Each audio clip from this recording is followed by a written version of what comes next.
NBA YoungBoy is in the Cache County Jail on 63 counts related to identity fraud, prescription fraud, forgery, a weapons charge, and many others. I have the 9-page probable cause affidavit here. We're going to go through it kind of piece by piece because we have the time to do so. So it starts by saying that Gaulden, who's better known in the public light as NBA YoungBoy, has been a suspect in a large-scale prescription fraud ring. The drug, you may ask, is Promethazine with Codeine. It's a cough syrup of sorts. It's a controlled substance that is heavily abused, as they outline here. They say that he was in concert with other individuals, further identified in a criminal enterprise. Let's go through an example of when this started to take place. If you look through the synopsis here, September 19th, 2023, at a pharmacy in Hiram. That's when they really got going here with a prescription called in for Bethel White with a claimed date of birth of 11/10/1949. That prescription was called in by an individual claiming to be a physician from the Provo area, providing an actual valid DEA number. That is a number they would need to have along with that prescription that's called in, and other identifying factors to be a real physician. In this instance, the pharmacy actually called the actual physician, and the physician itself informed employees that they didn't have a patient by the name of Bethel White, nor did he call in a prescription to the pharmacy in Hiram. And the physician told pharmacy employees this has had, quote, happened several times today, and they didn't write any prescriptions for Bethel White. Now, why are we saying this name? In all of these, they use a series of similar names for patients, White being the last name, and Cox being the last name. Gwendolyn Cox is a name that they've used at other pharmacies, like Spence's Pharmacy in Logan, for example, on the same day. Another example of that. Things really got going in January in the Smithfield area at Larry's Pharmacy when that same name, Gwendolyn Cox, it was called in for this Promethazine with Codeine prescription. And the similar situation takes place, right? They go through, they call the medical provider, and they actually called law enforcement in this instance. The pharmacy did, and provided information after they took similar steps. And they described that Gwendolyn sounded as though they were a much younger person, disguising their voice to sound much older.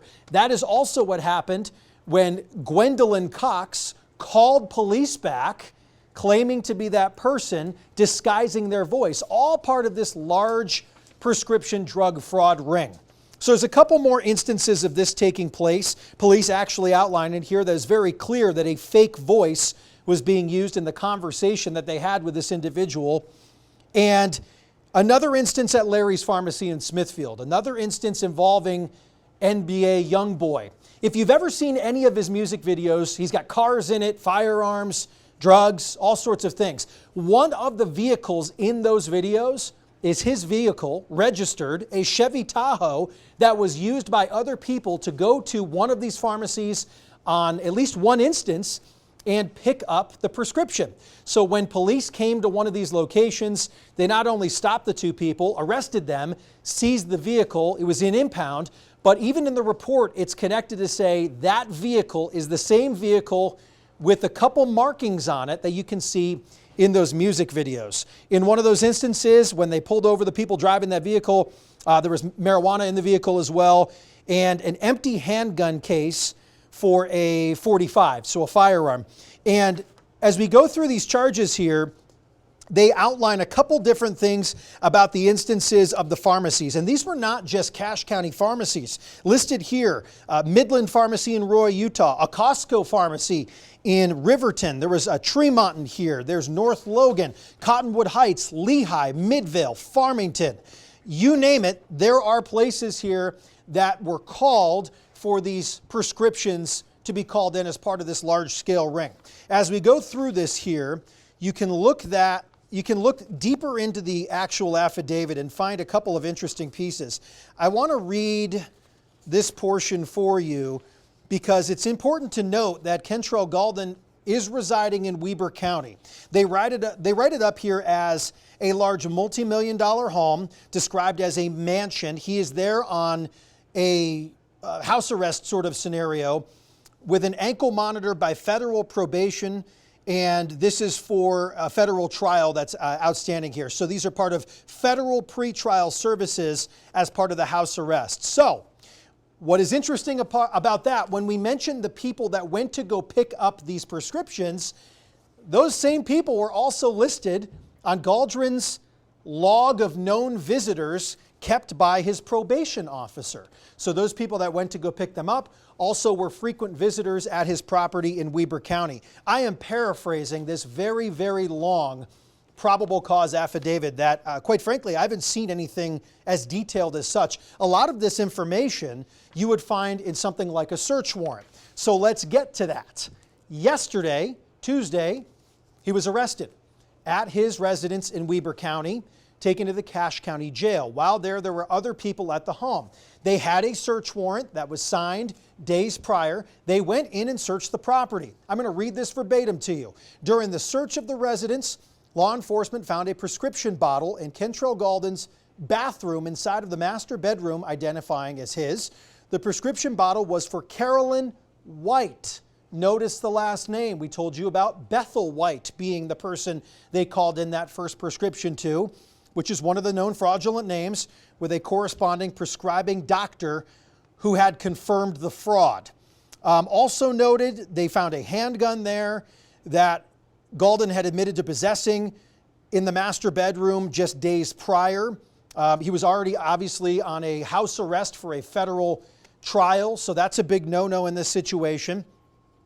As we go through some of these charges, before we do that, we caught up with the Cache County Sheriff's Office earlier today.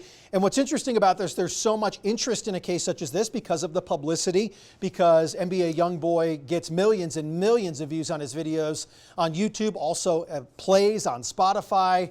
So how are they going to handle something like this? We're big fans of being impartial fact finders. We recognize that he comes with a certain amount of publicity. We're going to continue to do the best to make sure that we are engaging in impartial fact finding and do a good job of deciphering all the information that we have available to us. So let's go back to this document here one more time. Per the search warrant, all electronics were to be searched. A triage was being conducted as not to interfere with Kentrell's music business. However, he refused to give any passcodes for the devices. Quote, he answered, "Take it and break it," when I asked him for passcodes for the devices. Kentrell Gaulden, NBA YoungBoy, was placed under arrest for identity fraud, forgery, prescription fraud. Each count of each incident in the procurement and attempted procurement of the fraudulent prescriptions. So remember we said there were 63 counts? Here's how they break them down. This accounts for 18 confirmed successfully filled prescriptions and at least 2 confirmed attempts.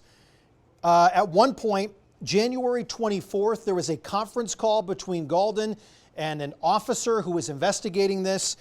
Apparently, according to this, that's listed numerous times, NBA YoungBoy made an utterance at some point during that conversation which provided both knowledge and intent regarding his involvement in the prescription fraud incident. So there's a lot to unpack here, basically admitting at that one point to asking about one of the prescriptions after they told him about the arrest of some of the other people that were involved in this. So at the end of the day, 63 charges for this high-profile individual here in the state of Utah, including 2 felonies related to possession of a dangerous weapon by a restricted person, pattern of unlawful activity. Those are second-degree felonies.